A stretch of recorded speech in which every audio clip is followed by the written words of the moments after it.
At what point in your parenting journey did you realize that every baby and every child is different? For me, I was terrified that my second baby would have as difficult a feeding journey as my first. Kim has 4 stories to share of her 4 boys, and each story is really quite different. She became an IBCLC along the way, and so we also discuss how being an IBCLC impacted her feeding journeys and how her feeding journeys have impacted the care that she gives as an IBCLC. Whether you have one child or multiple children, whether your feeding journeys have been easy or hard, there is something to relate to in this story. So enjoy. I'm Kim Jarest. I own Embracing Lactation. I'm an IBCLC in private practice. I have 4 boys at home, me and my husband. We live in the Monadnock region of New Hampshire, and I successfully breastfed all of my 4 kids. We have a 9-year-old, a 6-year-old, a 2-year-old, and a 5-month-old. But really my passion for helping infants and infant feeding really came from my second son, Lincoln. My first son, I was very privileged to have a successful breastfeeding journey with him. He latched right away. He was a really fat and chubby baby. And I also did a lot of kind of self-research before having him. So I did try to put that foundation for infant feeding and breastfeeding there. Sometimes I'm like, well, maybe it was that. But then when I had my second and he was just like not really interested in eating, fallen off the growth curve, my milk supply wasn't really there, I looked more into like why this was happening. We ended up getting a feeding and swallowing specialist and also a speech specialist. And that was when I learned about tongue and lip ties. I had always heard about them, but I didn't really know too much about them. And so he was diagnosed with a tongue and lip tie at around 2 years old. And we did, he was a lot later. So we struggled even eating up until he was like 2. So he had trouble swallowing. He was gagging a lot. Didn't really get over that gagging phase. So it was really scary. Like feeding for him was just not fun. So we did have him released at 2 years old. That was a stressful procedure. But right when I got him in the car, he was like sticking his tongue out, like moving his mouth all weird. And I could just tell that he felt different. And I immediately was so happy that we did the procedure. And since then, he has had a successful eating journey and is fine. He still is our guy who doesn't eat that much. Like he's not really into food. But we don't have any issues with him now. And then when we had our third, he had severe reflux. So that was also during COVID. So we were all at home during that time. And when he was diagnosed with reflux, I really decided like I need to look into why this is happening, how this is happening, how I can make this better. Because breastfeeding with him was really difficult just because he would feed and then throw up and then we would have to get changed and then he'd want to feed again and then we'd have to do the whole thing over again. It was really, really hard. And he ended up having a tongue and lip tie that we did have released when he was a couple weeks old. And that did help some, but really we had help from a feeding and swallowing specialist, again, a speech specialist, OT, really tried to like bring in all of the providers to help us with his situation. And I went back to school online to get my IBCLC. And when things started opening up, I went and did my clinical hours with my mentor for Pathway 3. It definitely was a roller coaster. And I feel like in between having some issues with some of my kids, I tried to do my own education and my own research on it. And the reflux, though, I still feel like sometimes I have a little bit of PTSD with it, just because when any of my kids like either get sick or they're throwing up or something, I'm just like, oh my God, please don't take me back to that time when we were just watching his vomit, it felt like. And Oddly enough, we got new washer dryers during that time. And it was, since everything's like automated now, they like hook up to your phone and there's like an app. So I guess what they do now is they record how many times a month you do laundry, which I'm not really sure why you'd need that. But when we were in Just for your own validation. when we were in the thick of the reflux, I did over 50 loads of laundry in 1 month. And that, when I saw that on my phone, like I just started crying. I just was like, I can't believe that this is like where we are right now. And it's definitely real. I feel like reflux is something that also gets brushed under the rug. The same with like lip and tongue ties sometimes. A lot of lactation related stuff just goes, oh, just give it some time and it'll go away. And 50 loads of laundry doesn't go away. As someone who just asked my family to give me a round of applause last night for having folded 5 clean loads of laundry, I can totally relate to this story. So, if you are in the endless laundry loop, especially as we're coming into the holidays and you would like to get something off your plate, it's hard to get laundry off your plate. But something you can get off your plate is meals. So, take a listen to this ad from my sponsor, Feast and Fettle, and we'll be right back. When I first returned to work, I had no idea how I was going to manage going to work, handling drop-offs and pickups, and doing all the other duties I needed to do, like get dinner on the table. If you are in this situation, I've got a solution for you. Go to feastandfettle.com, where you can select from a menu of delicious options and have home-cooked meals delivered right to your front door. Imagine taking meal planning off your plate, taking grocery shopping off your plate for those dinners, and knowing that all you have to do is pick up your baby, get home, and heat and serve meals that you have selected for your family. If you live in Massachusetts, Connecticut, Rhode Island, New Hampshire, and now Maine, go to feastandfettle.com and use my code MILK, M-I-L-K, to get $30 off your first order. You've got nothing to lose. Yeah, and what's interesting about that is I think a lot of lactation professionals are really passionate about tongue and lip tie. Yet many of us, because we have not educated ourselves about reflux, we tend to be people who will also brush it under the rug, or we will say that and I do think to some extent it gets overdiagnosed by pediatricians because they don't know how to find the root cause of the reflux. And like you were saying, it was potentially tied to tongue and lip tie, although that didn't completely resolve it, did it? No, it didn't. I really think it had something to do with his actual stomach, and the sphincter that kind of sits on top of the stomach was just really premature and like underdeveloped. It started to get better when he was closer to like 10 months. We would see him maybe vomiting like a couple times a week instead of it being like after every feeding. And it also happened when he had solids as well. So it wasn't just breast milk that he was having trouble with either.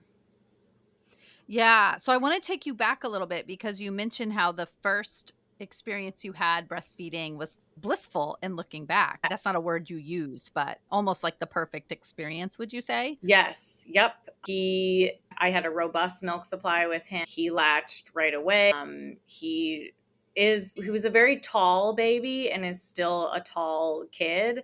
So he was just always really big, and people commented on that saying that, oh, like you must have a great milk supply. And I was kind of naive and didn't quite put 2 and 2 together that that's not always the case. Like genetics also play a part in it. And moving forward, most of my kids were born very tall and long, and then like gradually got in the normal range, I guess. But yeah, he was just such a good eater, like loved solid foods, loved nursing. Definitely a busy guy though. Once he got to more like 6 to 8 months, it's really hard for me to concentrate on nursing. So we really had to like go into the dark room, take some time to make it the perfect environment for him to settle down. And he's still like that. He still is very go, go, go. Where I feel like his brother, one of our middle sons, He could nurse anywhere, but also wasn't really into eating because he had the swallowing issue. It was very different. And even going to my pediatrician, I was like, something's not quite right. He's not eating like his brother ate. And I have bookends because our youngest, who's 5 months old, he's a great nurser. No issues Mm. with him. He did have a tongue and lip tie that we did have released, but it wasn't like very tight or anything. He Hmm. did still have one, and I do feel like his nursing journey got much better, but it wasn't like what my two middle sons had. But Yeah. they are bookends in the sense that my first was really great, and my last one has also been really great too. He's only 5 months, but still. Yeah, you're already in the groove. Yeah, Right. so what's interesting about that, and I think this is a cautionary tale for people who are trying to figure out why their feeding journeys are so difficult. If you go onto a Facebook group, for instance, or you just ask peers, they only have the experiences that they have. Right. And so, if every journey for them was difficult or if every journey for them was easy, they are only speaking from that experience. Whereas if you go to a professional like an IBCLC, we're not speaking from our own experience. We're speaking Yes. from the research, from all the clients that we've had, from Yep. the experience we've had helping many babies at many different stages who have had many different root causes for their difficulty. And so, not that I do think peer support can be very valuable, but I do think if you're really having difficulty and you're being blown off by your pediatrician, the place to go is not only the peers, because the pool of experience that they're drawing from is just so small, and there can be such a wide variety of difficulties. Yes, it's sort of like I try to explain it as if something was broken on your car. You could maybe go to your neighbor who likes working on cars and be like, hey, like this isn't working. And they could look at it and maybe they'll fix it. Maybe they might break something else. But like what you really should do is take it to the mechanic who like has all this background, did all this research, whatever. Has the diagnostic tools. Exactly, has the diagnostic tools to diagnose what's wrong with the vehicle. That visual is sometimes easier for people to understand because sometimes I feel like they still don't know what an IBCLC is or even what that stands for. A lot of times they get the letters a little mixed up, and it is a tongue twister, but it's not like routinely suggested. And definitely some providers do suggest it, and like those providers it's like, yeah, keep doing that, that's great. But then there's other providers who are like, whatever. Like we have lactation consultants, or lactation consultants I like to say, in the hospital, and the only caution about that is they're also doing 50 other things. They're seeing patients, delivering babies, whatever it is that they do there, and lactation on the back burner that they do, but it's not something that they do all the time for their job. Yeah. So I primarily have a private practice, but I also work at a large teaching hospital Great. in central Massachusetts 2 days a month. And I work a Saturday and a Sunday so that I can see the same people, hopefully, both days. And one of the reasons I decided to do that was because sometimes I would think, what are these hospital IBCLCs doing? Yeah. But then now that I'm in that situation, I have a lot more compassion because you're really playing triage as a Yep. hospital IBCLC. You are not, when we come in as private practice IBCLCs, my visits are usually 90 minutes, Yep. the first visit. Sometimes the second visit is shorter than 90 minutes. Sometimes they go over 90 minutes. Yep. And that is a long time to get to sit with somebody, observe lots of different feeding, talk about various difficulties that you might be having, do some problem solving. It feels slow. It Yeah. does not feel rushed. Whereas when I'm in the hospital, I might have 12 people I'm supposed to see today, Yeah. plus nurses calling me for an extra visit that wasn't originally on my Right. list. And so you can only you either say, okay, I'm just going to get the highest quality of time with the most amount of people I can, or you're going to limit the amount of time with each Right. person knowing that it's better to see more people. And I honestly don't know which is better. I've I tried know. both in the hospital. Yeah. But if you have only seen a hospital based IBCLC, the work that they do is critical. Helping families get started initially is so critical. But I tell every single one of the people I see in the hospital, here's how you find a private practice IBCLC who will come to your house, who can most often bill insurance or provide you a super bill. Like, don't continue to struggle Yeah. without getting that help, because I can only do so much right here. Right. Plus, hospital IBCLCs are often bound by policy. Like, I Yep. cannot really discuss tongue tie with families. I have to be very, very careful, because the providers, the pediatricians, will get upset if they come into a room and they say, lactation told me my baby has a tongue tie. Yeah. It's just a different environment. Yeah. And we need IBCLCs in the hospital setting. We need more of them, and we need hospitals to believe in the training that they have Yes. and believe that we are the gold standard of lactation care. And until that happens, hospital-based lactation care won't get better. Yeah. But that's why, if you have seen a hospital-based lactation consultant, they might be fantastic, but they are limited by the setting in which they are practicing. Yeah. That's totally true. And even with my last birth, was in the hospital, and the IBCLC that was our nurse knew that I was also an IBCLC, and she was like, "Where do you work? Do you have a private practice?" Like, she had all these questions, and I was like, "Yep, I have a private practice, right down the road, yada yada." And she was like, "Oh, we need someone who just does lactation in here." And I was like, "Call me, like, I'll come over." So and I feel like too, it's been harder for me to get into hospitals because I'm not an RN or an LPN. I am just an IBCLC, but I still feel like that is super, super beneficial. And a lot of people think IBCLCs have to be RNs. That's not the case.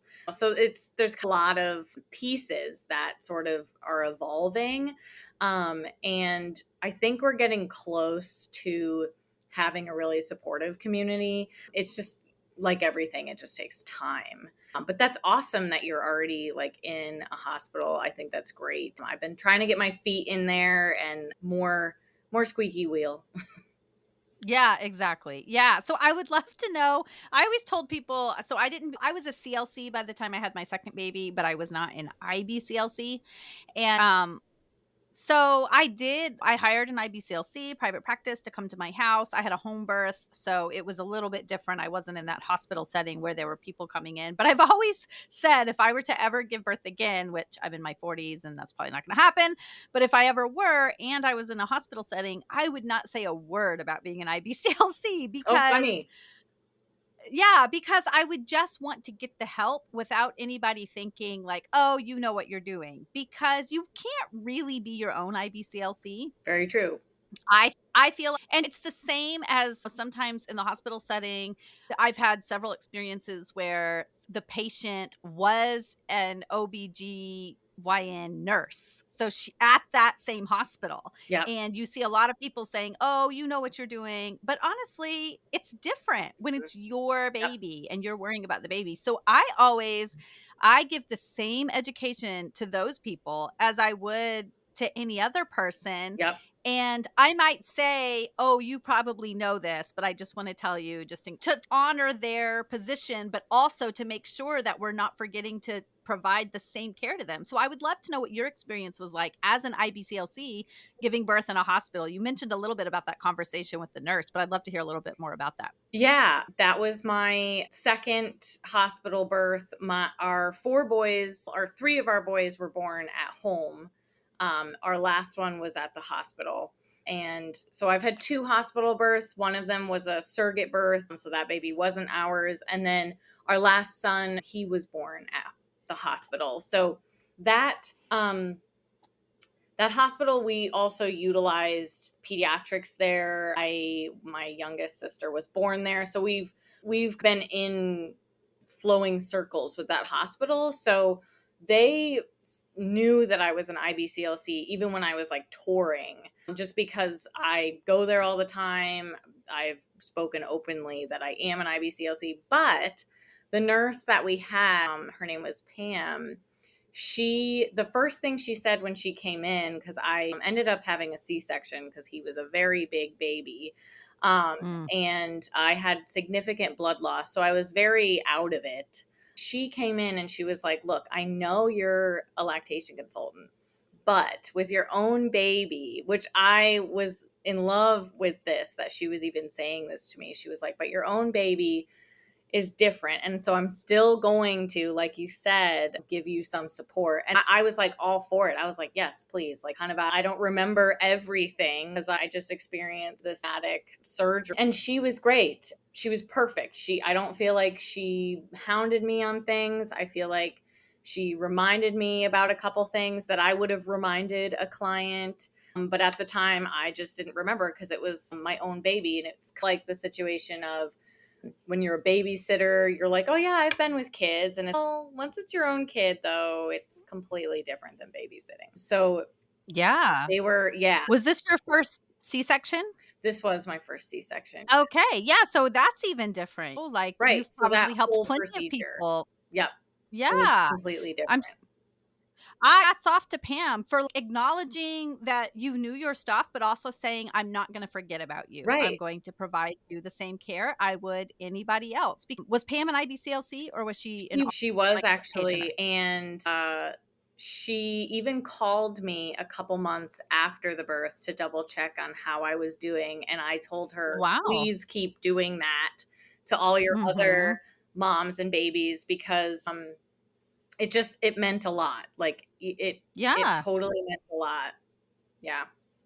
Yeah. And when you are the IBCLC, it can be so easy for people to say, she knows what she's doing. Pediatricians experience the same thing. They might not get as good of support as they would get had somebody not known they were a pediatrician. But as we all know, pediatricians do not receive baby feeding education in school beyond just a few hours. Yeah. And so most of what they teach their patients is just based on what they've seen in their clinic or quick Yep. looking up of the research. So, yeah, it's really important for us to take that step back and say, regardless of your profession, I'm going to help you to the best of my ability. And this is a good message for anyone who's listening who has had multiple children, Yep. too.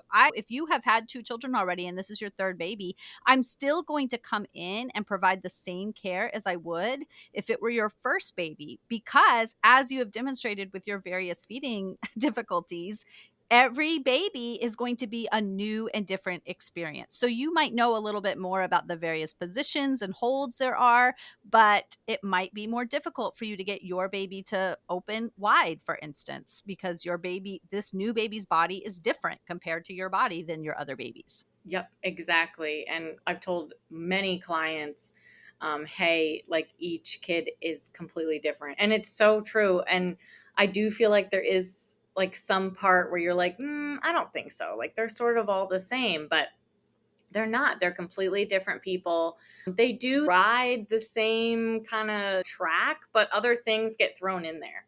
And Mhm. like their personality is completely different than their brother or their sister. So um, it can be hard sometimes to juggle that and figure out what this child needs. But I do think having that same baseline of care for everybody is really, really important. And I think Pam really nailed it on the head.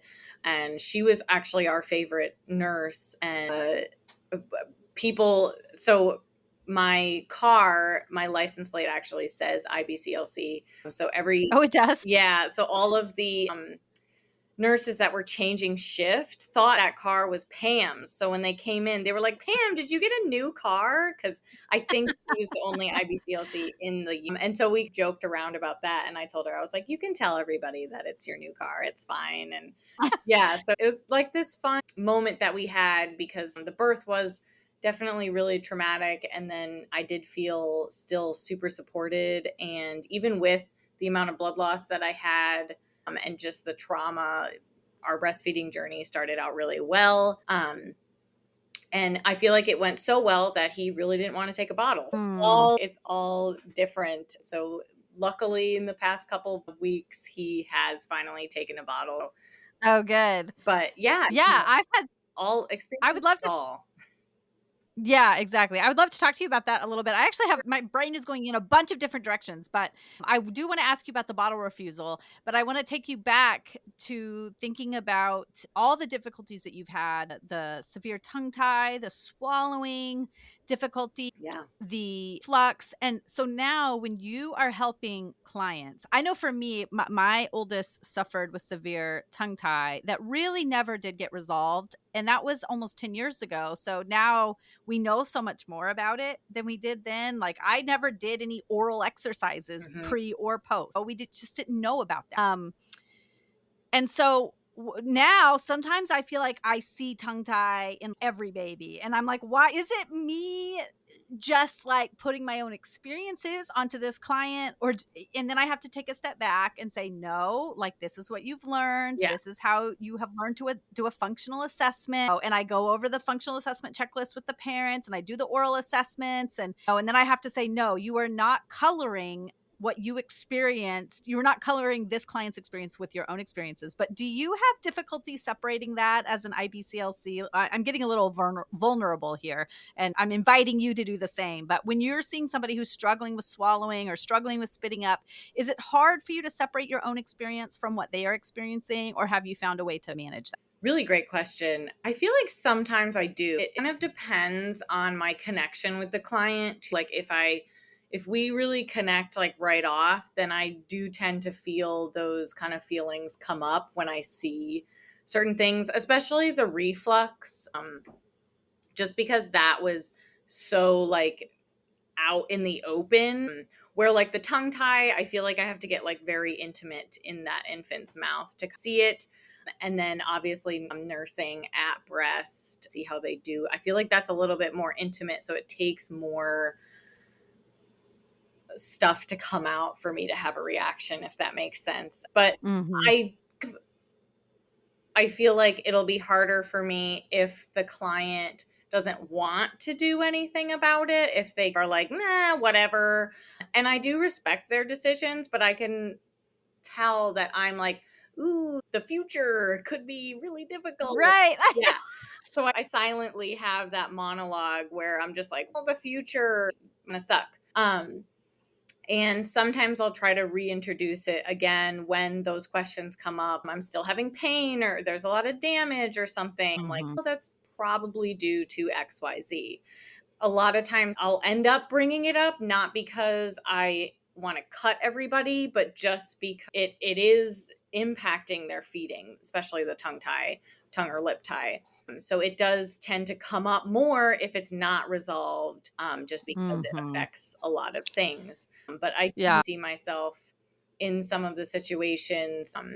And I just recently saw a client, and we had almost the same exact C-section experience. And it was actually in the same hospital too. So that was like very, I don't want to say upsetting, but it was triggering in the sense of, wow, obviously tons of people have C-sections, but just hearing the same experience, and then seeing that she's having breastfeeding issues and lactation issues, it also that like really brought up a lot of feelings for me. And I feel like I was more inclined to help this person because our stories were very similar. And but the reflux, I feel if a client comes in and their baby's vomiting all over the place, like I definitely am like, oh my gosh, this is a thing. Like I believe you that your child is all the Mm. time. I find myself saying, like, I believe you that these problems are real. Yes.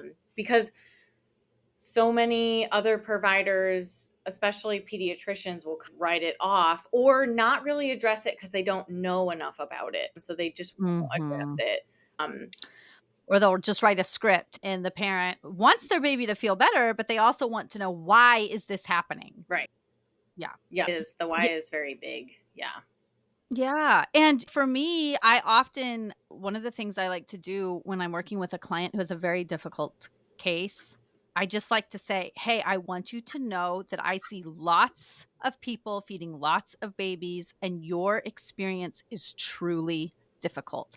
And even if I'm not able to help them solve all of their problems, just hearing somebody who sees a lot of different scenarios of baby feeding say, hey, this is truly difficult. It's not just difficult for you, it is difficult in comparison to how many people are feeding their babies. Because sometimes people think, oh, I'll just switch to bottle and it'll be better. And then their baby still has feeding difficulties, Yeah. or their baby is still waking every hour at Yeah. night. And, and as we're trying to figure out the root causes, which can be so difficult sometimes, they feel so alone, and just having someone say, I believe you, and it's difficult.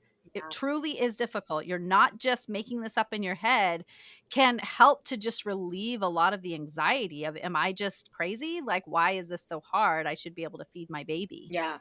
Yeah. And I feel like you probably experience this too. Like you'll get the like whys, and then you'll also get, I just want to know that I'm doing everything right. I just want to know Mhm. that I have enough milk, or that my baby is healthy, or I just want to know if I'm doing it okay. And I've recently had a lot of clients kind of look for reassurance, and I totally encourage those visits. You don't have to come to me with a problem. You can come to me being like, I just want to know if this position is okay, or if I'm doing it.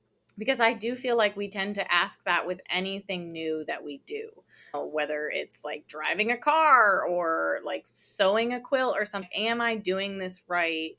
Is a completely valid question. And it matters too. Mhm. Like your need for validation with that totally matters. Yeah, it's Yeah. a lot. And that's a really great point. That is a great reason to reach out to an IBCLC. If you are feeling any amount of doubt, Yep. you can either see them in person, they can come to you can do a virtual visit just to ask some of those nagging questions. And often that will get covered by insurance. For a lot of people, it's like therapy just about your baby Yeah.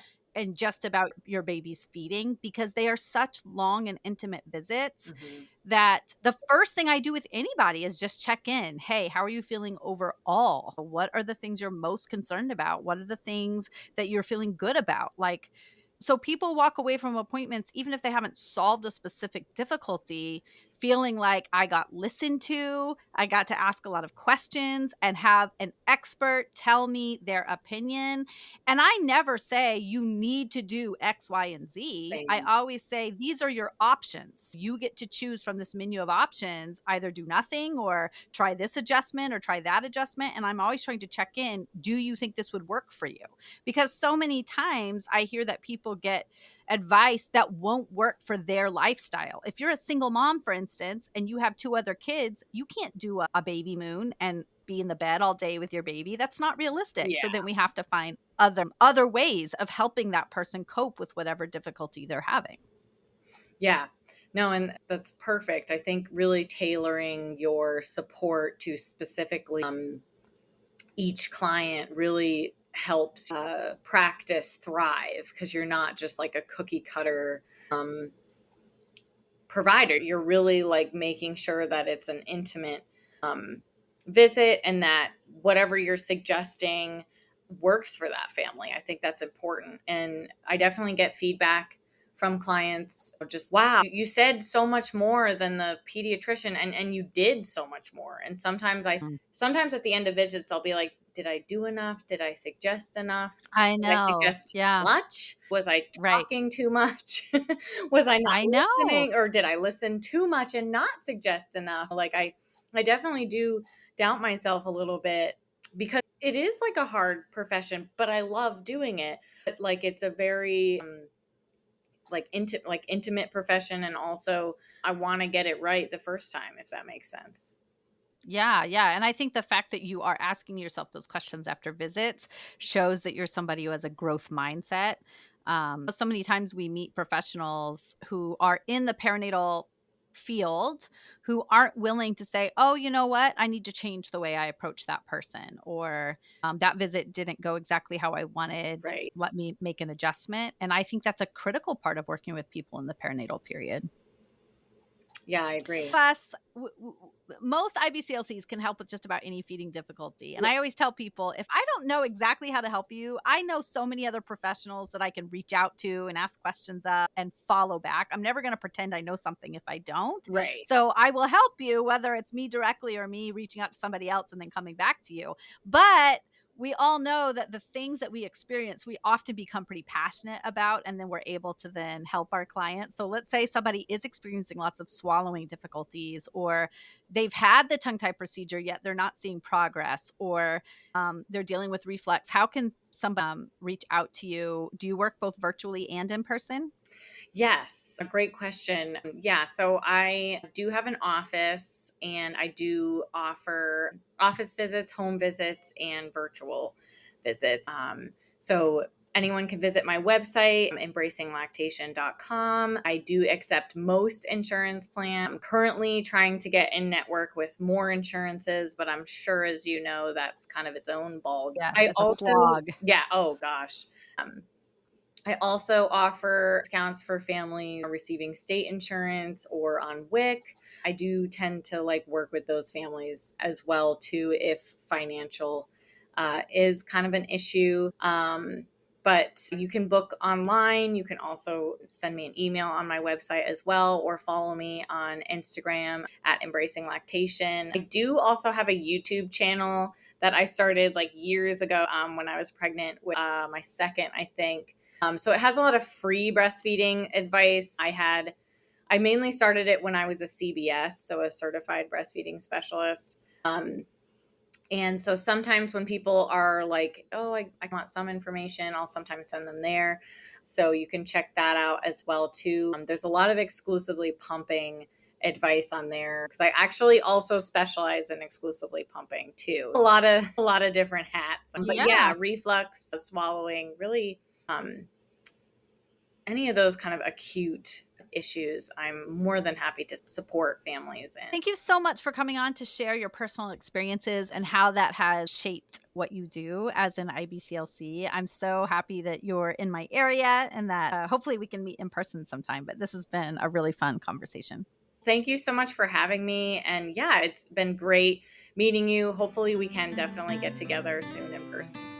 The biggest thing I learned from becoming a parent is that we really cannot control other human beings. So it is really good to plan for your childbirth and for how you want your feeding to go, because then you know what your options are, you know how to adjust as needed, you know the things that are really important to you and the things that you're willing to bend on as you think through your options. However, until we have that baby with us in our arms, none of us know how any of it is going to go. We don't know what their temperament is going to be like. We don't know what their body will be like. We don't know how their body will fit with our body. We really can't control how anything in parenting will go. And I've shifted my goals with my children, not to be able to control them, but to be somebody who is there for them through the storms, to be able to model self-regulation so that over time they learn it, and to be able to problem solve together when something comes up that is difficult for us. And when we become parents and we have these little babies in our arms, that really is what the goal is. I often tell my clients, it's not your job to stop all crying. I know I felt that way when I had my first. Anytime there was crying, I felt like I immediately had to stop whatever I was doing and provide the breast. But as they get older, we recognize that we can't stop all crying. We can't end all hurt. We can't prevent all discomfort or all skinned knees or any time our children get into a disagreement or a scuffle with another child. But what I can do is be there for them through the hurt, through the frustration, through the pain, through the difficulty, and it's the same with baby feeding. We can be the calm in the storm for our little babies as they're learning to be new humans in the world. And this story really demonstrates that we never know what's going to happen, and that having the right professionals by your side to help guide the choices that you make to help you understand the root causes of your difficulties and to give you ways of managing those difficulties can go a long way. So if you would like to reach out to Kim or myself to get insight into your breastfeeding difficulties, either one of us would love to see you. Whether you are still pregnant and would like some prenatal counseling, whether you are planning to exclusively pump, or whether you are already in the thick of it and you either just need some extra guidance, some reassurance, or need help solving a very difficult case. Whatever it may be, we're here for you. We can't wait to help you, and we'll talk to you soon.